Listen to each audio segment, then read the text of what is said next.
Et bonjour les amis, alors une vidéo là pour vous partager mon actualité.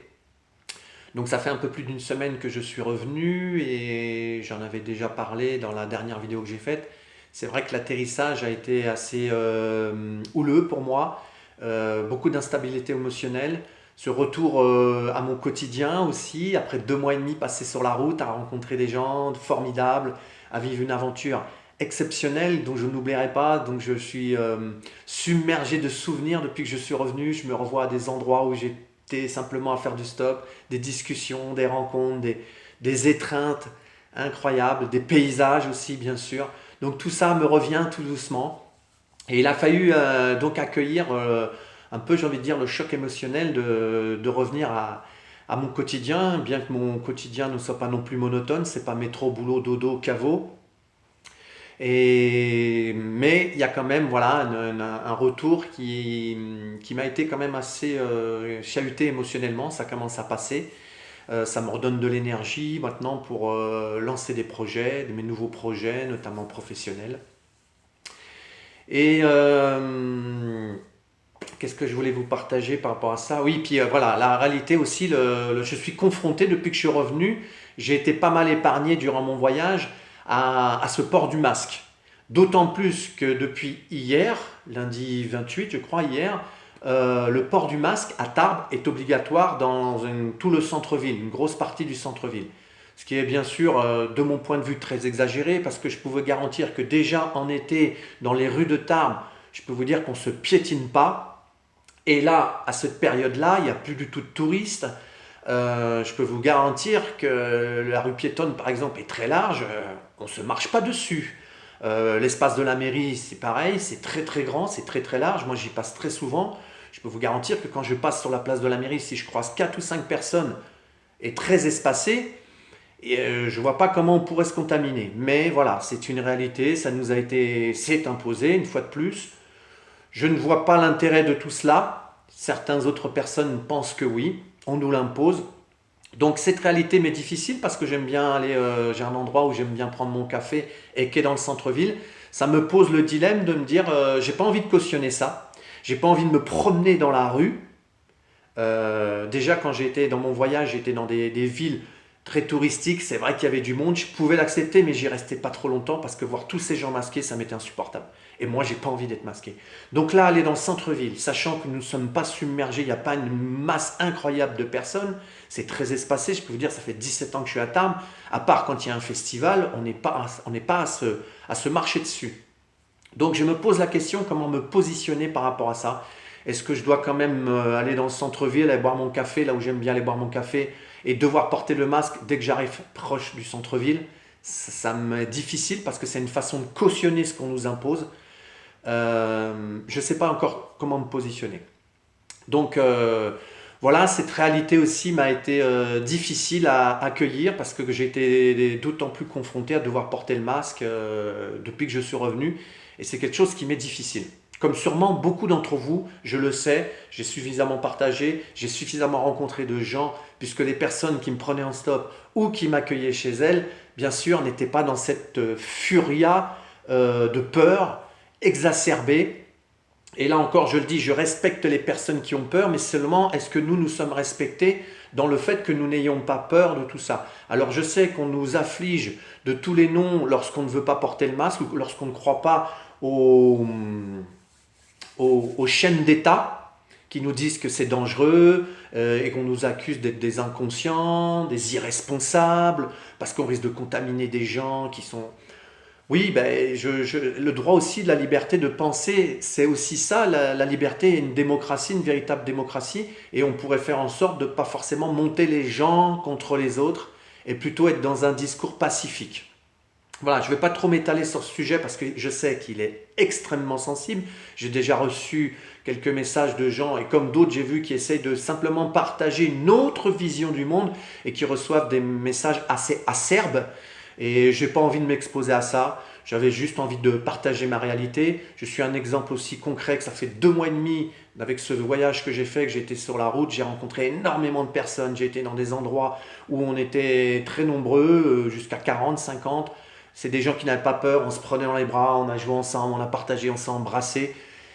Et alors je suis peut-être asymptomatique, je ne sais pas, mais en tous les cas, je n'ai rencontré personne qui l'avait attrapé. Et personnellement, au bout d'avoir rencontré énormément de personnes, je ne l'ai pas attrapé. Voilà pour ma petite actualité.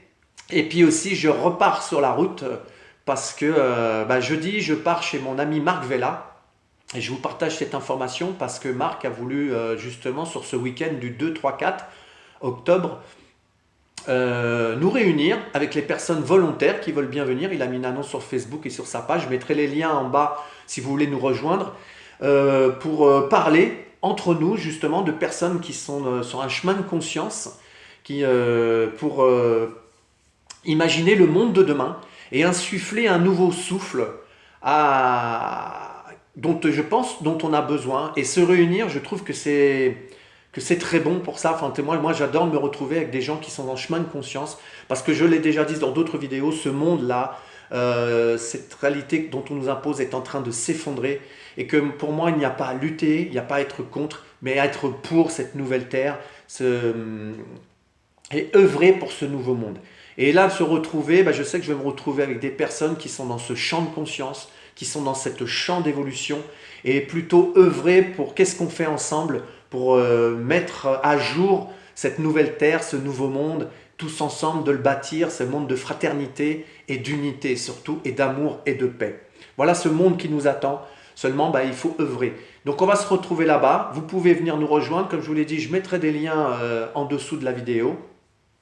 Et puis, moi personnellement, ça me fait du bien de me retrouver avec des personnes qui sont dans ce champ de conscience. Surtout là, avec la période que je viens de passer depuis que je suis revenu sur Tarbes, ça me redonnait du boost. Parce que même s'il n'en ressort rien de ces 2 jours, je ne sais pas ce qui en ressortira, je ne sais pas s'il en ressortira quelque chose. En tous les cas, moi je sais que je repartirai bien regonflé. Et durant mon voyage, j'ai rencontré énormément de petits colibris qui œuvrent à leur place et qui donnent jour et qui donnent naissance à cette nouvelle terre, qui cherche à œuvrer. Moi, de mon côté, j'essaye aussi d'œuvrer, notamment avec ces vidéos. J'ai aussi écrit un livre, voilà, je ne l'ai jamais montré, Fils de banlieue, de la haine à l'amour. Ça a été ma manière à moi de contribuer à ce monde. Justement, je parle dedans de discrimination, d'exclusion, de tolérance, du pardon aussi, et pour amener une réflexion sur le mieux vivre ensemble. J'y témoigne de mes 25 premières années de ma vie, où j'ai grandi dans un quartier et que j'ai vécu des choses très difficiles. Et j'ai voulu questionner la société justement sur sa responsabilité dans ces quartiers qu'on dit difficiles, en partant de ma propre histoire. Voilà, donc ça a été ma façon aussi à contribuer pour amener une réflexion sur le mieux vivre ensemble. Et je sais que énormément de gens œuvrent à ça. Actuellement, je suis en train de lire le livre de Jean-Louis Vira, qu'il m'a donné lors de mon voyage, qui lui œuvre sur le côté écologique. Il a écrit ce livre, ça, comme il dit, en toute humilité. C'est pas un livre qui va être vendu à des millions d'exemplaires, je pense pas. Je le souhaite quand même. Mais voilà, encore quelqu'un qui œuvre. Et des exemples comme ça, j'en aurais plein. J'ai rencontré plein de personnes qui œuvrent à leur manière pour faire évoluer cette société de manière pacifique et ne pas attendre le chaos total pour commencer à se dire si on faisait quelque chose. Voilà. Donc je vous invite aussi, vous, je sais que beaucoup de personnes doivent regarder, doivent déjà œuvrer de leur côté pour donner naissance à cette nouvelle terre. Et surtout, moi, ce que j'appelle, ne cherchons pas à résister, à être en résistance avec ce nouveau monde, parce qu'être en résistance avec ce nouveau monde, c'est être dans la division, et la division, c'est alimenter cet ancien monde, parce que ce monde a été bâti sur la division. Et là, ce qui nous appelle vers cette nouvelle terre, c'est d'aller à l'unité de son soi supérieur avec son être originel. Voilà ce que j'avais envie de partager. Donc pour le livre aussi, je mettrai un lien pour ceux qui sont intéressés, s'ils veulent le connaître, le livre que je pourrais l'envoyer, s'il n'y a plus que moi qui le distribue. Donc si vous êtes intéressés, vous m'en parlez.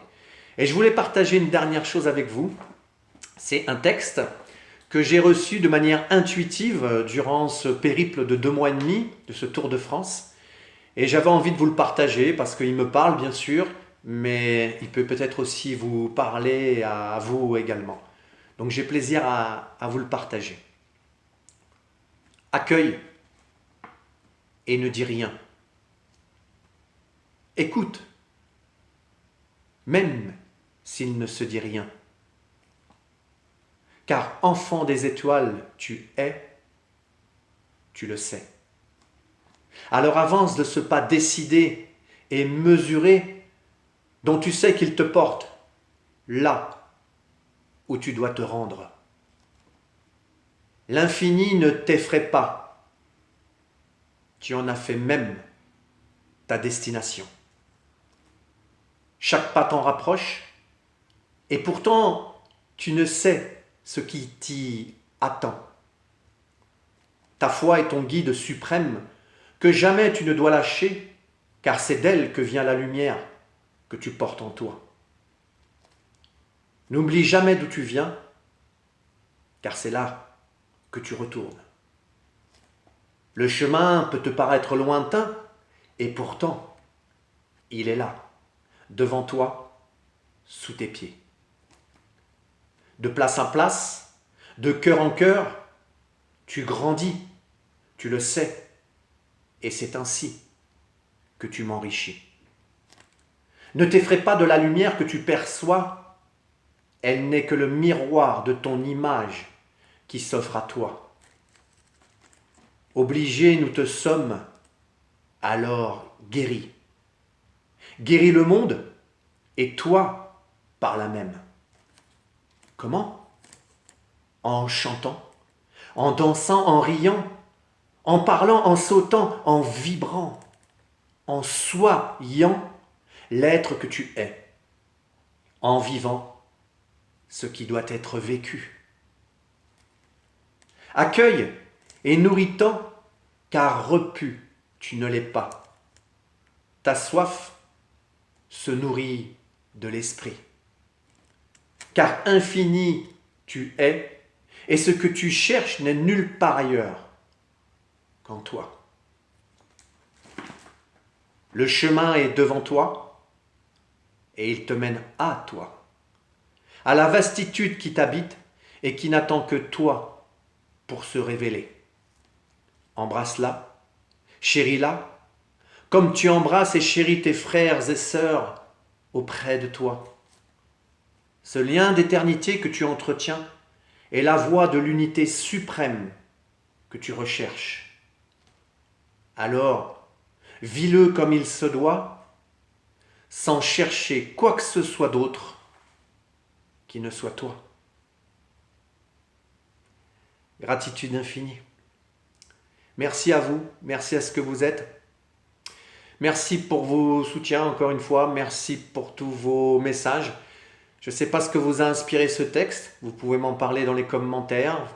C'est toujours agréable pour moi de vous lire, d'être en lien avec vous de cette manière-là.